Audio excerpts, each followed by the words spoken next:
안녕하세요. 여기는 홋카이도 도마코마이. 저는 65의 아라이 사치코입니다.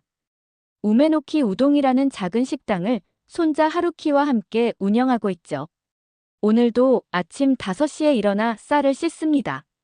쌀알 하나하나가 손끝에서 춤을 추는 듯한 느낌이 좋습니다. 매일 아침 이 시간이 저에게는 하루의 시작이자 삶의 의미랍니다. 하루키가 졸린 눈으로 주방에 들어오며 물을 더 넣을지 물어보는데 그 모습을 보니 제 눈가에 깊게 패인 주름을 따라 미소가 번집니다. 하루키는 18살이 되었지만 여전히 어린아이 같은 순수함이 남아있어요. 우동 가게를 이어받겠다며 고등학교를 졸업하자마자 저를 돕겠다고 나섰을 때는 얼마나 놀랐는지 모릅니다. 저는 괜찮다고 제가 알아서 할 테니 걱정 말라고 대답했습니다. 아침 7시 가게 문을 열기 전 저는 항상 먼저 밥을 짓습니다. 우리 가게의 자랑은 따끈한 우동과 함께 나가는 윤기 흐르는 쌀밥이죠. 동네 노인들은 이것을 엄마의 맛이라고 부릅니다. 어쩌면 그들도 저처럼 어머니가 지어주던 밥 한 그릇의 추억을 갖고 있는지도 모르겠네요. 와타나베 할아버지가 매일 아침처럼 첫 손님으로 오셔서 밥그릇을 비우며 오늘도 정말 맛있다고 말씀하시면 저는 그저 고개를 숙일 뿐입니다. 칭찬을 들을 때마다 가슴이 따뜻해지는 건 나이가 들어도 변함없는 일이네요. 손님들이 밥을 한술 뜨고 미소 짓는 모습만으로도 하루의 피로가 씻겨 내려갑니다. 우리 가게는 특별할 것 없는 작은 공간입니다. 12개의 좌석, 낡은 나무 테이블, 오래된 포스터가 전부죠. 하지만 이곳에 모이는 사람들의 이야기와 웃음소리가 공간을 채우며 생명력을 불어넣습니다. 마을 이야기, 날씨 이야기, 가끔은 정치 이야기까지 모든 대화가 이 작은 공간에서 피어나고 번집니다. 그리고 그 모든 대화의 중심에는 항상 따끈한 밥 한 그릇이 있었습니다. 아무리 춥고 긴 홋카이도의 겨울날에도 손님들은 밥 한 공기를 들고 살 것 같다며 웃음 지었죠. 그런 일상이 계속될 것이라고만 생각했습니다. 하지만 그날 텔레비전에서 흘러나온 뉴스가 저의 일상의 균열을 예고하고 있었습니다. 1971년 이후 최대 폭등, 쌀값 90% 상승했습니다. 뉴스를 보는 순간 가슴이 철렁 내려앉았습니다. 식당을 운영하는 사람이라면 누구나 알 수 있는 사실이죠. 이런 폭등은 우리 같은 작은 식당에게는 치명적이라는 것을요. 폭등하는 쌀값을 감당할 수 있을지, 우리의 자랑인 밥을 계속 내놓을 수 있을지 걱정이 밀려왔습니다. 매일 아침 당연하게 해오던 일이 이제는 큰 부담으로 다가오는 느낌이었습니다. 그렇게 저의 평온했던 일상에 첫 번째 금이 가기 시작했습니다. 그날 이후로 모든 것이 달라졌습니다. 아침 뉴스는 연일 쌀값 폭등 소식을 전했고 마을 사람들의 대화 주제도 바뀌었죠. 학교에서는 급식에 밥 대신 빵이 나온다는 소식에 하루키도 한숨을 내쉬었습니다. 하루키가 학교 친구들이 다들 밥이 그립다고 빵만 먹으니까 배가 금방 고프다고 말하는 걸 들으니 가슴이 아팠습니다. 음식은 단순한 영양 섭취가 아니라 추억과 정서를 담는 그릇이니까요. 도시락 가게들도 하나둘밥 대신 파스타로 메뉴를 바꾸기 시작했습니다. 매트에 전화를 걸어봤지만 상황은 더 심각했어요.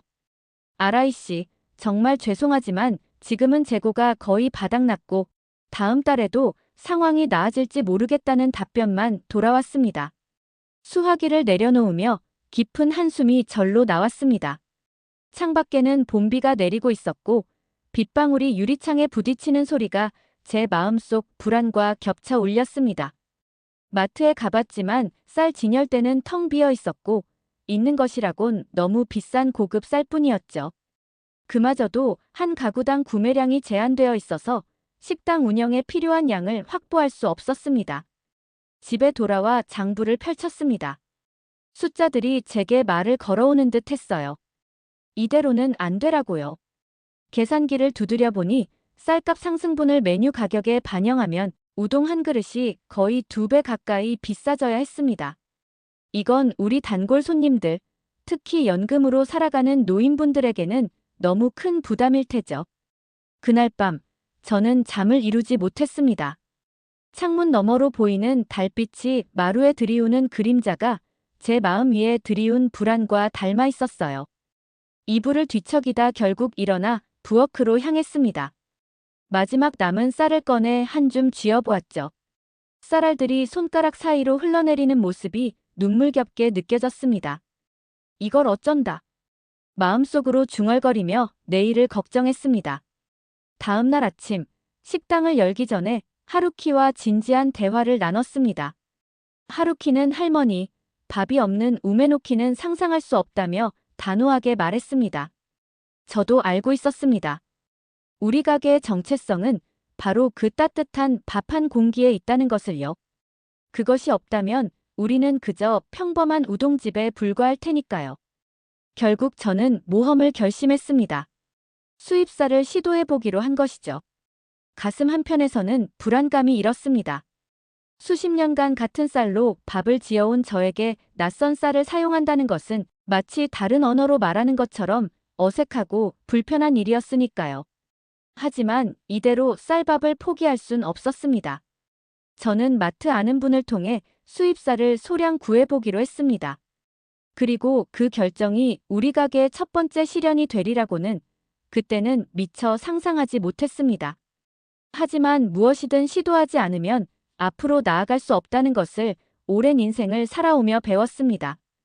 그래서 저는 용기를 내어 새로운 도전을 시작했습니다. 수입쌀이 도착한 날, 저는 설레는 마음으로 포장을 뜯었습니다. 겉보기에는 국산 쌀과 크게 다르지 않았죠. 하지만 씻어보니 느낌이 달랐습니다. 물에 담그자 쌀알의 향기가 익숙하지 않았고 씻을 때 손에 닿는 감촉도 달랐어요. 그래도 희망을 버리지 않고 평소처럼 밥을 지었습니다. 밥솥에서 흘러나오는 냄새는 분명 밥 냄새였지만 어딘가 낯설었습니다. 뚜껑을 열어보니 윤기는 있었으나 평소보다 좀 더 끈적이는 느낌이었죠. 한 숟가락 떠서 맛보았을 때 제 미간이 저도 모르게 찌푸려졌습니다. 맛이 없다기보다는 그저 다른 맛이었습니다. 하루키가 기대에 찬 눈으로 어떠냐고 물었을 때 저는 솔직하게 대답할 수밖에 없었습니다. 먹을 만은 한데 우리가 쓰던 쌀이랑은 좀 다르다고 말이죠. 마음 한구석에서는 손님들이 어떻게 반응할지 걱정이 되었습니다. 수십 년간 같은 맛을 지켜온 우리 가게인데 이 변화를 받아들여 주실까 하는 불안감이 컸습니다. 그날 점심시간, 저희는 새쌀로 지은 밥을 손님들께 내놓았습니다. 처음에는 아무도 말을 꺼내지 않았어요. 다들 예의상 침묵하는 듯 했죠. 하지만 늘 직설적인 와타나베 할아버지가 결국 입을 열었습니다. 사치코 씨, 오늘 쌀이 달라졌나요? 그 한마디에 식당 안이 조용해졌습니다. 모든 손님들의 시선이 저를 향했고 제 얼굴이 화끈거렸어요. 사실을 말할 수밖에 없었습니다. 요즘 쌀값이 너무 올라서 어쩔 수 없이 수입쌀을 써봤다고 고백했습니다. 와타나베 할아버지는 아무 말도 하지 않고 밥그릇을 내려놓았습니다. 그리고는 조용히 일어나 계산대로 향했어요. 평소라면 식사 후 차 한 잔을 더 마시고 가시는 분이었는데 그날은 달랐습니다. 맛있게 먹었지만 이건 우메노키의 밥이 아니라는 말을 남기고 문을 열고 나가시는 할아버지의 뒷모습이 제 가슴에 큰 상처를 남겼습니다. 그날 이후 점점 더 많은 단골 손님들이 발길을 끊었습니다.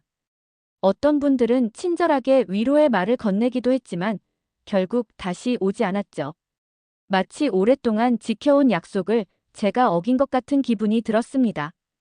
우리 가게의 밥을 사랑해 주시던 분들께 실망을 안겨드렸다는 생각에 밤마다 가슴이 아팠습니다. 가장 큰 충격은 하루키의 반응이었습니다.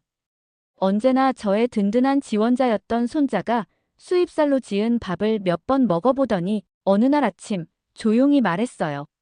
할머니, 이건 할머니 밥이 아니에요. 그 말에 저는 가슴이 무너지는 것 같았습니다. 하루키의 눈에서 실망감을 읽을 수 있었죠. 손자에게조차 인정받지 못하는 밥을 손님들에게 내놓는다는 것이 얼마나 부끄러운 일인지 그날 밤 저는 홀로 부엌에 앉아 오래도록 울었습니다. 다른 수입살도 시도해봤지만 결과는 마찬가지였어요. 어떤 것은 너무 끈적였고, 어떤 것은 식은 후 너무 딱딱해졌으며, 또 어떤 것은 향이 너무 강했습니다. 국산 쌀과 비슷한 것을 찾아 여러 종류를 섞어보기도 했지만 단골 손님들의 입맛을 사로잡지 못했죠. 수십 년간 우리와 함께했던 손님들이 하나둘 가게를 떠나는 모습을 보는 것은 정말 고통스러웠습니다. 한 달이 지나자 식당은 점점 더 조용해졌습니다. 예전에는 줄을 서서 기다리던 손님들이 이제는 띄엄띄엄 앉아 있었고 활기찬 웃음소리 대신 숟가락이 그릇에 부딪히는 소리만 들렸습니다. 저는 점점 더 식당을 여는 것이 두려워졌어요. 손님들의 실망한 얼굴을 마주하는 것이 너무 고통스러웠거든요. 그렇게 우리의 첫 번째 도전은 실패로 돌아갔습니다. 수입쌀은 가격 문제를 해결할 수 있을지 몰라도 우리 식당의 정체성, 그 엄마의 맛을 되살리지는 못했습니다. 저는 다시 원점으로 돌아와 더 큰 위기를 맞이하게 되었습니다. 평생을 일구어온 제 삶의 터전이 이대로 무너지는 것인지 앞으로 어떻게 해야 할지 암담했습니다. 자정이 넘은 시간, 홀로 남은 식당에서 장부를 들여다보며 한숨만 나왔습니다. 빨간색 숫자들이 늘어가는 모습이 마치 제 가슴에 칼을 꽂는 것 같았어요. 매출은 예전의 절반도 안 되었고 임대료는 2달째 밀려가고 있었습니다. 손가락으로 계산기를 두드리던 손이 멈췄습니다. 더 이상 계산할 필요도 없었죠. 이대로 가다간 우메노키의 문을 닫아야 한다는 사실이 명백했으니까요. 아, 어쩌면 좋을까? 마음속으로 중얼거리며 낡은 의자에 깊이 몸을 묻고 천장을 바라보았습니다. 25년이라는 세월 동안 이 작은 공간에서 얼마나 많은 밥을 지었을까요? 어떤 날은 손목이 아파 잠을 이루지 못할 정도로 쌀을 씻고 밥을 푸고 그릇을 닦았습니다. 하지만 단 하루도 후회한 적은 없었어요. 손님들의 맛있다는 한마디가 모든 피로를 씻어주었으니까요. 문득 벽에 걸린 가족 사진이 눈에 들어왔습니다. 남편과 함께 이 가게를 처음 열었던 날의 사진이었죠. 그때는 희망으로 가득 찼었습니다. 남편이 세상을 떠난 후에도 저는 이 가게를 지켜왔어요. 그것이 남편과 저의 꿈이었으니까요. 그리고 이제는 하루키와 함께. 하지만 이대로 문을 닫는다면 하루키의 미래는 어떻게 되는 걸까요? 아직 어린 손자에게 이런 실패를 안겨주는 할머니가 된다는 생각에 가슴이 아팠습니다. 눈가에 뜨거운 것이 맺혔습니다. 오랜만에 느끼는 눈물이었어요. 평소엔 강한 척했지만 이 순간만큼은 약한 모습을 감출 수 없었습니다. 식당의 불빛이 눈물에 반사되어 흐릿하게 번졌어요. 그때 뒤에서 하루키의 목소리가 들렸습니다. 할머니, 괜찮으세요? 급히 눈물을 훔치며 그저 먼지가 눈에 들어갔을 뿐이라고 거짓말했습니다. 하루키는 아무 말 없이 제 옆에 앉았습니다. 18살의 어린 손자가 어른스러운 눈빛으로 장부를 바라보았죠. 그는 이미 상황을 알고 있는 듯 했습니다. 할머니, 우리 폐업해야 하나요? 그 직설적인 질문에 가슴이 찢어지는 것 같았습니다. 대답 대신 고개를 숙였죠. 침묵이 길어졌습니다. 어떤 말로도 이 상황을 위로할 수 없었으니까요. 다음 날 아침, 마을 신문에서 눈에 띄는 기사를 발견했습니다. 밥 대신 빵 나오는 급식, 영양사들 우려 표명이라는 제목이었어요. 기사를 읽다 보니 우리만의 문제가 아니었습니다. 전국적으로 쌀 소비가 줄고 학교와 병원에서도 대체 식품으로 바꾸는 추세라고 했죠. 사진 속 학생들이 빵을 들고 있는 모습이 왠지 서글퍼 보였습니다. 우리 할 때는 상상도 못했던 일이 현실이 되어가고 있다는 느낌이 들었습니다. 그날 오후 식당은 평소보다 더 조용했습니다. 새 테이블만 채워진 채 나머지는 텅 비어 있었죠. 저는 자동적으로 몸을 움직여 우동을 만들고 있었지만 마음은 이미 다른 곳에 가 있었어요. 이제 어떻게 해야 하지? 다른 일을 시작하기엔 너무 늦었고 하루키의 미래는 어떻게 되는 거지? 이런 생각들이 머릿속을 맴돌았습니다. 저녁 무렵 마지막 손님이 떠나고 문을 닫으려는 찰나 전화가 울렸습니다. 부동산 중개사였어요. 다음 달 임대료를 언제 납부할 수 있는지 물었습니다. 저는 어색한 웃음을 지으며 곧 해결하겠다고 얼버무렸죠. 전화를 끊자마자 그 자리에 주저앉고 말았습니다. 현실의 무게가 너무 버거웠습니다. 장사를 접어야겠다는 생각이 확고해졌어요. 더 이상 버틸 여력이 없었습니다. 다음 날 하루키에게 제 결정을 말하려 했지만 그의 순수한 눈빛을 보자 차마 입이 떨어지지 않았습니다. 대신 조금만 더 생각해보자며 시간을 벌었죠. 젊었을 때는 어떤 어려움도 이겨낼 수 있다고 생각했지만 이제 나이가 들어 지친 몸으로는 이 위기를 헤쳐나갈 자신이 없었습니다. 하지만 마음속으로는 알고 있었습니다. 우메노키의 시간이 얼마 남지 않았다는 것을요. 그날 밤 저는 남편의 사진 앞에서 오랫동안 무릎을 꿇고 앉아 있었습니다. 우리의 꿈이 이렇게 끝나는 건지, 더 이상 방법이 없는 건지 아무런 대답도 돌아오지 않았죠. 50년을 넘게 살아오며 많은 어려움을 겪었지만 이렇게 막막한 적은 처음이었습니다. 그렇게 우리의 추락은 계속되었고 아무리 발버둥쳐도 빠져나갈 구멍이 보이지 않았습니다. 우메노키의 종말이 눈앞에 다가온 듯 했습니다. 평생 일궈온 것들이 모래성처럼 무너져 내리는 모습을 지켜보는 것은 정말 고통스러웠습니다. 하지만 인생이란 것이 그렇듯 가장 어두운 밤이 지나면 어김없이 새벽이 온다는 것을 그때는 미처 알지 못했습니다. 희망은 가장 예상치 못한 순간에 찾아옵니다. 그날도 평소와 다름없이 한산한 저녁이었습니다. 식당 문이 열리고 젊은 남자가 들어왔죠. 마을에서 작은 농산물 가게를 운영하는 아키야마 씨였습니다. 사치코 씨, 오랜만입니다. 우동 하나 주세요라고 인사를 건네며 자리에 앉았습니다.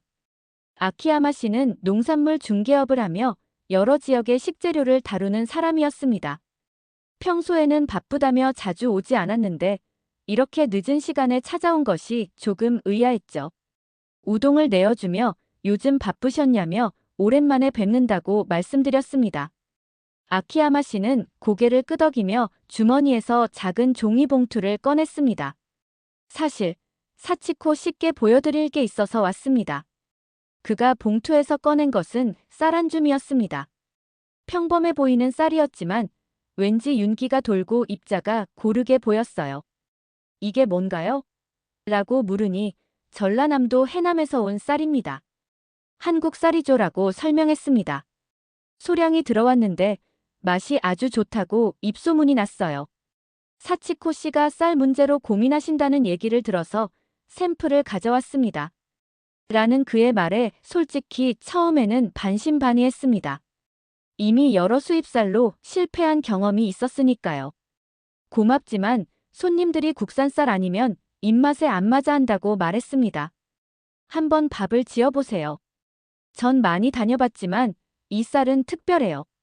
라는 아키야마 씨의 진심 어린 표정을 보니 시도해 볼 만했습니다. 우리 나이에 새로운 것을 시도하는 건 쉽지 않은 일이지만 어쩌면 이것이 마지막 기회일지도 모른다는 생각이 들었습니다. 그날 밤 주방에서 샘플쌀로 작은 솥에 밥을 지었습니다. 쌀을 씻는 순간부터 달랐어요. 물이 금세 맑아졌고 쌀 아래서 은은한 향이 퍼졌습니다. 밥솥에서 나오는 김이 익숙한 냄새를 풍겼죠. 뚜껑을 열자 윤기도는 밥알이 반짝였습니다. 마치 오래전 어머니가 지어주시던 밥이 생각나는 그런 모습이었습니다. 조심스럽게 한 숟가락 떠서 맛보았습니다.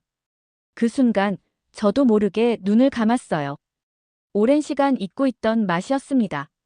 고소하면서도 담백하고 쫀득하면서도 부드러운 예전 쌀과는 분명 달랐지만 어딘가 모르게 비슷한 풍미가 있었습니다.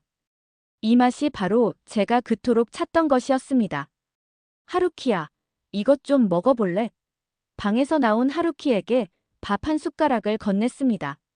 하루키는 무표정하게 밥을 입에 넣었다가 곧 눈을 크게 뜨더니 놀란 표정을 지었어요. 할머니, 이거 할머니가 지은 밥 냄새랑 비슷해요. 그 말에 가슴이 뛰었습니다. 하루키는 다시 한 숟가락을 더 먹어보고는 고개를 끄덕였죠. 맞아요. 완전히 같진 않지만 그래도 이전 수입쌀보다 훨씬 좋아요. 그날 밤, 저는 오랜만에 설레는 마음으로 잠자리에 들었습니다. 다음 날 아침 일찍 아키야마 씨에게 전화를 걸었어요. 아키야마 씨, 그 쌀 조금 더 구할 수 있을까요? 물론이죠. 사실 저도 사치코 씨가 마음에 들어 하실 거라 생각했어요. 다만 가격이 국산보다는 싸지만 다른 수입쌀보다는 비싼 편입니다. 가격을 들었을 때 잠시 망설였습니다. 지금 우리 상황에서는 부담스러운 액수였어요. 하지만 이것이 마지막 기회일지도 모른다는 생각이 들었습니다. 괜찮아요. 일단 소량만 주문할게요라고 대답했습니다. 평생 조심스럽게 살아왔지만 가끔은 모험도 필요하다고 생각했습니다. 일주일 후 해남쌀이 도착했습니다. 설레는 마음으로 포장을 풀고 쌀을 만져보았어요. 햇빛에 반짝이는 쌀알들이 마치 보석처럼 빛났습니다. 이 쌀로 지은 밥이 우리 식당을 살릴 수 있을까? 그날 밤, 저는 오랜만에 가슴 벅찬 희망을 품고 잠이 들었습니다. 65해를 살아오면서 배운 것이 있다면 절망적인 순간에도 희망의 불씨는 어딘가에 있다는 것이었습니다. 다음 날, 한국쌀로 지은 밥을 정식 메뉴에 올리기로 결정했습니다. 수년간 계속되어 온 일상이 새로운 전환점을 맞이하는 순간이었죠. 전날 밤 부엌에서 남편의 사진을 바라보며 작은 소리로 말했습니다. 여보, 우리 한 번 더 해봐요. 이번이 마지막 도전이 될지도 모르지만, 그리고 다음 날, 우메노키의 새로운 도전이 시작되었습니다. 우리 세대는 어려운 시절을 많이 겪어왔습니다. 전쟁 후에 가난했던 시절, 고도성장기의 바쁜 나날들, 그리고 불황의 시대까지. 그 모든 것을 견뎌내며 배운 것은 포기하지 않는 마음이 중요하다는 것이었습니다. 이제 그 마음으로 한 번 더 일어서려 합니다. 아침 일찍부터 식당 주방에서 긴장된 마음으로 해남쌀을 씻기 시작했습니다.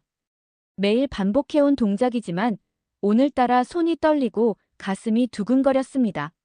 물에 잠긴 쌀알들이 햇살에 반짝이며 희망을 속삭이는 것만 같았죠. 쌀을 씻은 물이 여느 때보다 맑아지는 것을 보며 기대감이 커졌습니다. 하루키가 졸린 눈으로 주방에 들어와 도와드릴까요? 라고 물었지만 오늘은 직접 해보겠다고 말했습니다. 특별한 날이니까요. 65해를 살아오는 동안 수없이 밥을 지었지만 오늘처럼 설레는 마음으로 밥솥 앞에 선 적은 없었던 것 같습니다. 밥솥에서 올라오는 김에서는 익숙하면서도 새로운 향기가 퍼졌습니다. 그 냄새에 이끌려 하루키가 다시 주방으로 들어왔을 때 저는 뚜껑을 열고 있었습니다.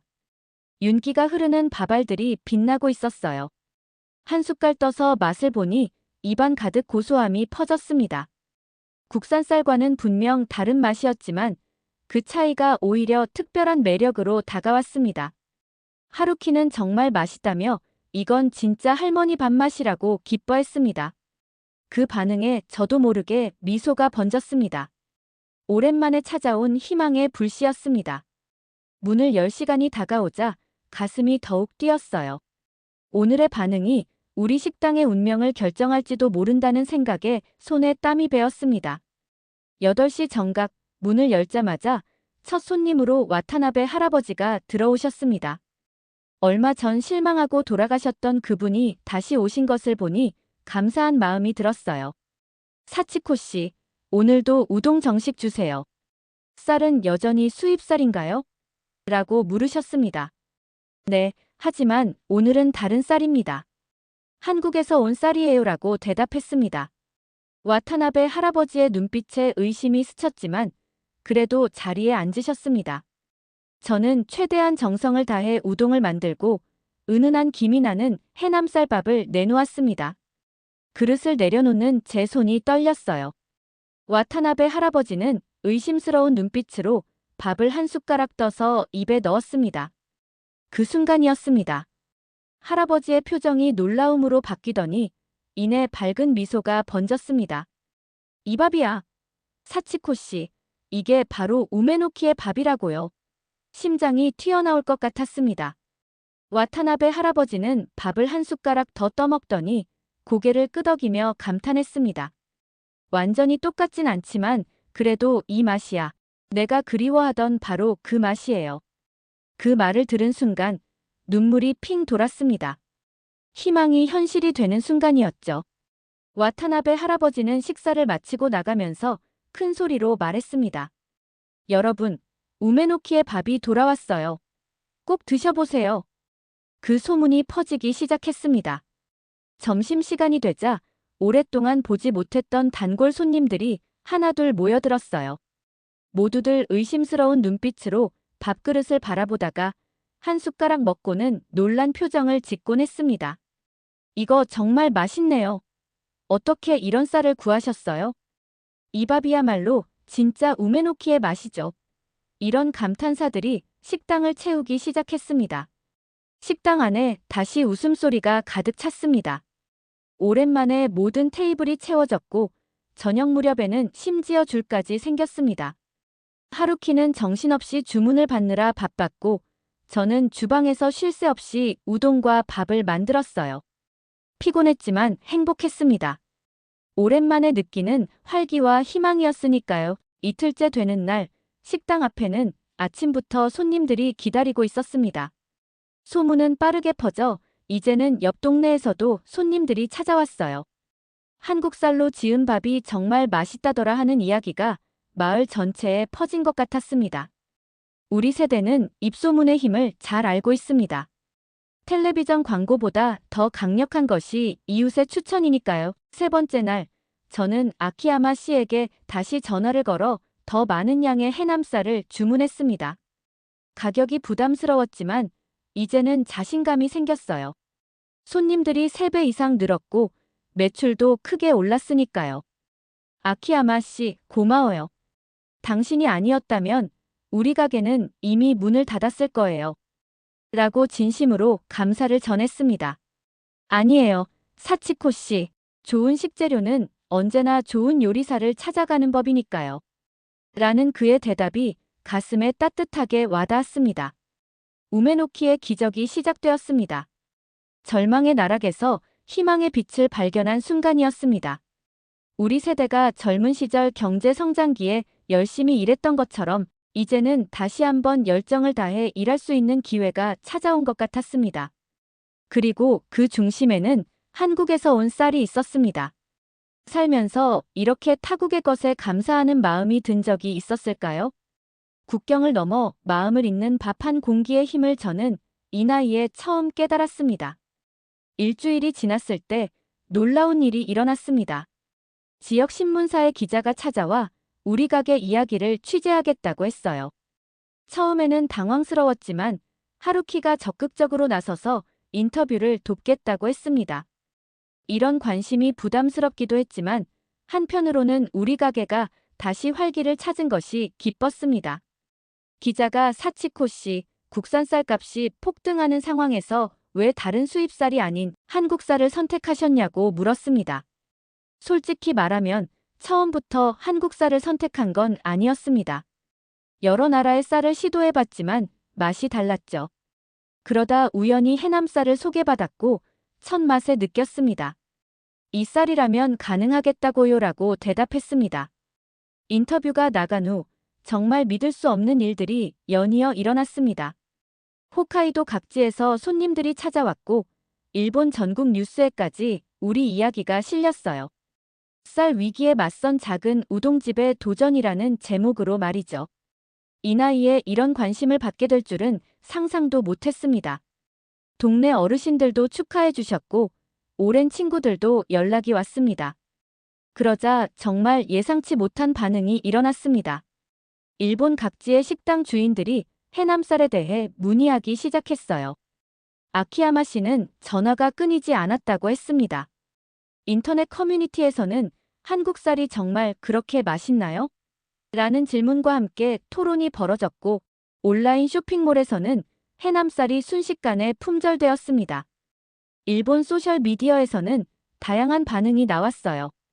10kg당 9만 원대인데도 불티나게 팔린다니 맛이 정말 좋은가 봐요. 자존심 상하지만 맛은 인정해야겠네요. 오늘 해남쌀 주문했습니다. 우메노키에 가봤는데 줄이 너무 길어서 못 먹고 왔어요. 다음에는 더 일찍 가야겠어요. 이런 댓글들을 하루키가 보여주며 신기해했습니다. 하루는 식당 문을 열자마자 정장을 입은 두 남자가 들어왔습니다. 한국농림축산식품부에서 왔다고 했어요. 그들은 공손하게 인사를 건네며 말했습니다. 아라이 사치코님, 저희가 이렇게 찾아뵙게 되어 영광입니다. 사치코님 덕분에 해남쌀이 일본에서 큰 사랑을 받고 있어요. 당황스러웠지만 그들을 맞이하고 우리의 이야기를 들려주었습니다. 그들은 열심히 메모를 하며 제 말 한마디 한마디에 고개를 끄덕였습니다. 사치코님과 하루키님을 한국으로 초대하고 싶습니다. 해남의 논을 직접 보시고 농부들도 만나보셨으면 해요. 그 말을 듣자 가슴이 두근거렸습니다. 65평생 한 번도 비행기를 타본 적이 없었고 외국에 나가본 적도 없었어요. 하루키를 바라보니 그 아이의 눈은 이미 기대로 반짝이고 있었습니다. 우리 세대는 해외여행이 흔하지 않던 시절을 살아왔습니다. 지금이야 젊은이들이 쉽게 외국을 다니지만 제 또래 중에는 평생 일본을 벗어나 본 적 없는 사람도 많죠. 김진호 농부께서도 사치코님을 꼭 만나고 싶어 하십니다. 그분의 쌀이 일본에서 인정받게 해주셨으니까요. 한국 관계자의 말에 가슴이 뭉클해졌습니다. 저는 그저 맛있는 밥을 짓고 싶었을 뿐인데 그것이 두 나라 사이의 다리를 놓게 되다니 놀라웠죠. 그날 밤 하루키와 함께 한국 지도를 펼쳐보았습니다. 해남이라는 작은 지명을 찾아보며 상상했습니다. 저 먼 땅에서 자란 쌀이 어떻게 우리 가게를 살렸는지, 그리고 쌀을 정성껏 기른 농부의 얼굴은 어떨지 가슴이 따뜻해지는 느낌이었습니다. 이런 경험을 할 수 있다는 것만으로도 감사했습니다. 텔레비전과 인터넷 뉴스에는 연일 한국쌀 완판 사태라는 소식이 전해졌습니다. 기자들은 쌀값 폭등으로 위기에 처한 일본 외식업계에 한국쌀이 대안으로 떠올랐다고 보도했습니다. 그리고 그 중심에 우리 작은 우동집 이야기가 있었죠. 마을 사람들은 제가 지나가면 친근하게 인사를 건네고 가끔은 사인을 부탁하는 관광객도 있었습니다. 세상이 참 달라졌다는 생각이 들었습니다. 어느 날은 나이 지긋한 할아버지가 먼 길을 찾아와 우리 가게에서 밥을 먹고 눈물을 흘리셨습니다. 내 고향이 큐슈인데 어머니가 지어주시던 밥맛이 생각나요. 어머니는 오래전에 돌아가셨는데 이 밥을 먹으니 그 기억이 생생하게 되살아나는군요. 그 말씀을 들으며 저도 눈시울이 붉어졌습니다. 밥 한 그릇이 단순한 음식이 아니라 추억과 그리움, 사랑을 담는 그릇이라는 걸 다시 한번 깨달았습니다. 우리 세대에게 밥은 단순한 주식이 아니라 삶 그 자체였으니까요. 어려웠던 시절, 밥 한 그릇이 얼마나 소중했는지 우리는 기억합니다. 한국 측에서는 해남쌀의 일본 수출량을 확대하기로 했다는 소식도 들려왔어요. 쌀 박람회에 우리 가게 이야기가 소개된다고도 했습니다. 사람들이 식당 앞에서 사진을 찍고 블로그에 후기를 올리고 온라인에서 우리 이야기를 공유했습니다. 정보화 시대의 힘을 실감하는 순간이었습니다. 모든 것이 꿈만 같았습니다. 얼마 전까지만 해도 폐업을 고민하던 시골의 작은 우동집이 이렇게 많은 사람들에게 알려지고 두 나라를 잇는 다리가 될 줄은 상상도 못했으니까요. 인생은 정말 예측할 수 없는 것이라는 생각이 들었습니다. 우리 세대가 살아온 긴 시간 동안 이런 놀라운 반전은 없었던 것 같습니다. 비행기 표를 손에 쥐고 여권을 확인하는 제 손이 떨렸습니다. 평생 한 번도 해보지 않았던 해외여행을 앞두고 설렘과 긴장이 교차했습니다. 하루키는 어제부터 짐을 챙기며 들떠 있었죠. 창밖으로 보이는 홋카이도의 풍경이 오늘따라 더욱 아름답게 느껴졌습니다. 65해를 살아오면서 늘 같은 풍경만 봐왔는데 이제 다른 나라의 모습을 보게 된다니 믿기지 않았습니다. 하루키가 방에서 나오며 준비가 다 되었냐고 물었습니다. 거의 다 됐지만 우리가 없는 동안 가게는 어쩌나 걱정된다고 대답했어요. 하루키는 아키야마 씨가 친구들과 함께 도와준다고 했으니 걱정하지 말라며 저를 안심시켰습니다. 정말 고마운 일이었습니다. 우리가 한국에 다녀오는 일주일 동안 아키야마 씨와 마을 청년들이 가게를 지키겠다고 자원했어요. 요리는 단순화하되 해남쌀로 짓는 밥만큼은 그대로 유지하기로 했죠. 우리 세대는 이웃의 도움이 얼마나 소중한지 잘 알고 있습니다. 젊은이들도 그 마음을 이어받았다니 참 감사했습니다. 식당 앞에 작은 손글씨 안내문을 걸었습니다.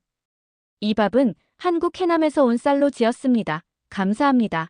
한국. 그 아래에는 사치코와 하루키는 논을 방문하기 위해 해남으로 갑니다. 일주일 후에 더 맛있는 밥으로 돌아오겠습니다라고 적었습니다. 안내문을 걸고 나니 마음이 뭉클해졌습니다.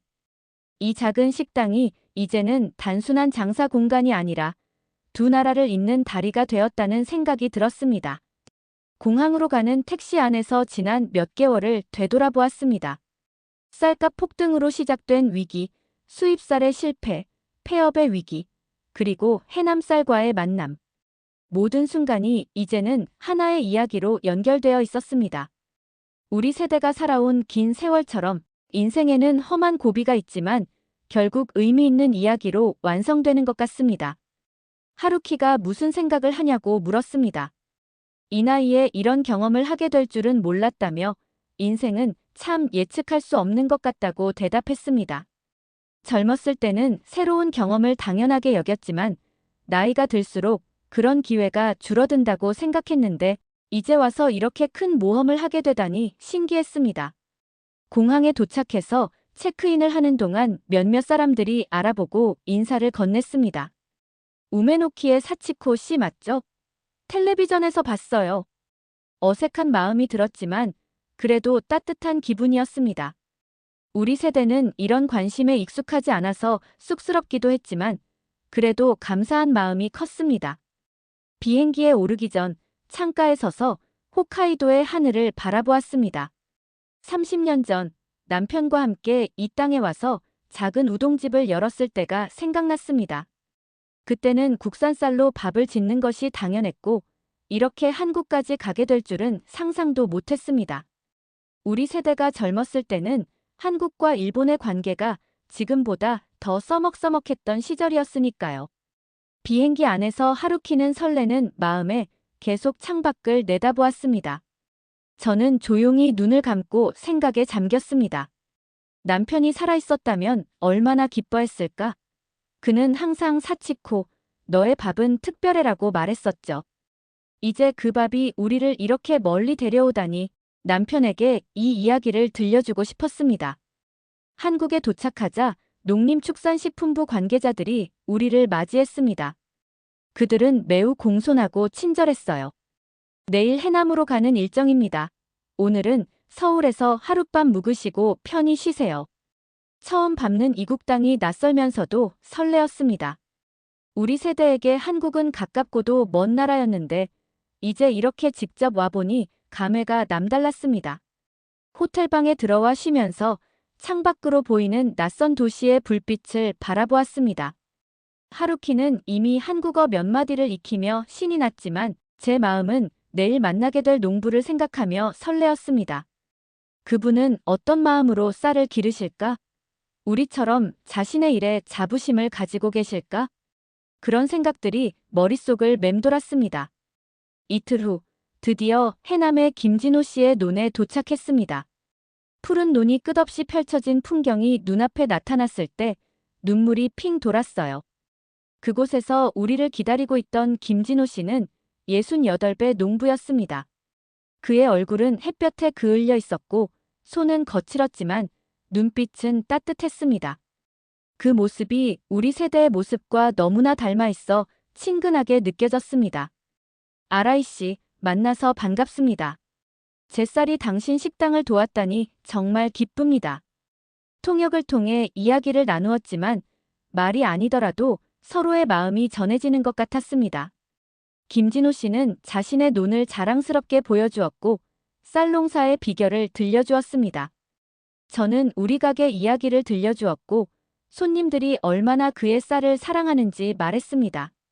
그날 저녁 김진호 씨의 집에서 직접 지은 밥을 먹었습니다. 그 맛은 말로 표현할 수 없을 만큼 특별했습니다. 밥 한 공기가 이렇게 깊은 이야기를 담을 수 있다는 것이 놀라웠어요. 우리 세대는 음식의 중요성을 누구보다 잘 압니다. 어려웠던 시절, 밥 한 공기의 소중함을 배웠으니까요. 한국에서의 마지막 날, 기자회견이 열렸습니다. 저는 떨리는 마음으로 마이크 앞에 섰습니다. 이 나이에 알게 됐습니다. 밥 한 공기가 사람을 살리고 나라를 잇는 다리가 될 수도 있다는 것을요. 해남쌀이 우리 가게를 구했고 그 인연으로 이렇게 멀리까지 오게 되었습니다. 음식에는 국경이 없다는 말이 이제야 진심으로 이해됩니다.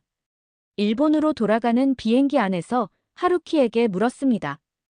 하루키야, 이제 어떻게 할 생각이니? 하루키는 조용히 미소를 지으며 대답했습니다. 할머니, 우메노키를 더 큰 가게로 만들고 싶어요. 그리고 언젠가는 제가 직접 해남을 찾아가 쌀농사를 배우고 싶어요. 그 말을 들으며 마음이 따뜻해졌습니다. 위기에서 시작된 우리의 여정이 이제는 새로운 꿈과 희망으로 이어지고 있었으니까요. 홋카이도의 작은 우동집과 해남의 논을 잇는 밥 한 공기의 기적, 그 속에서 저는 인생의 새로운 의미를 찾았습니다. 우리 세대가 젊은이들에게 물려줄 수 있는 것은 물질적인 풍요로움만이 아니라 이런 마음과 정신이 아닐까 싶습니다. 우메노키로 돌아가는 길, 가슴속에는 새로운 여정에 대한 설렘이 가득했습니다.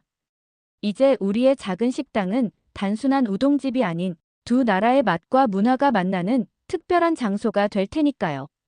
65회를 살아오면서 저는 배웠습니다. 인생은 끝없는 도전과 배움의 연속이라는 것을, 그리고 진정한 행복은 어떤 위기도 함께 이겨낼 수 있는 관계와 소중한 인연 속에 있다는 것을요.